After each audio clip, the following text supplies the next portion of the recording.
স্বপ্ন পূরণ হলো। যোসেফ পটিফরকে যত্ন সহকারে সেবা করত।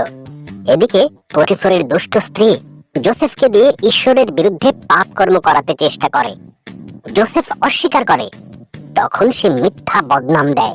পটিফর স্ত্রীর কথা বিশ্বাস করে এবং যোসেফকে কারাগারে বন্দী করে। কারাগারে ফরৌনের দুই দাসের সাথে যোসেফের পরিচয় হয়। তাদের প্রত্যেকের একটি করে স্বপ্ন ছিল। ঈশ্বর যোসেফকে সেই সব স্বপ্নের অর্থ দেখান। যোসেফের ব্যাখ্যা সত্য বলে প্রমাণিত হলো। পানপাত্রবাহক ছাড়া পেল আর রুটি নির্মাণকারীর ফাঁসি হলো। 2 বছর পর ফরৌন দুটো দুঃস্বপ্ন দেখল। পানপাত্রবাহক যোসেফের কথা মনে করল এবং সে ফরৌনকে সব কথা জানালো।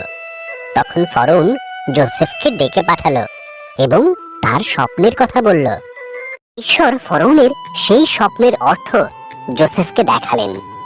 যোসেফ বলল, 7 বছর প্রচুর শস্য উৎপাদন হবে, তাই প্রচুর শস্য মজুত করে রাখতে হবে, কারণ তার পরের 7 বছর দুর্ভিক্ষ হবে।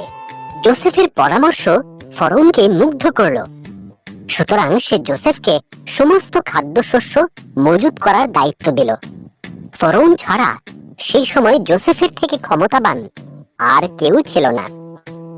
যোসেফের ভাইয়েরা খাদ্যশস্য কেনার জন্য মিশরে গিয়েছিল।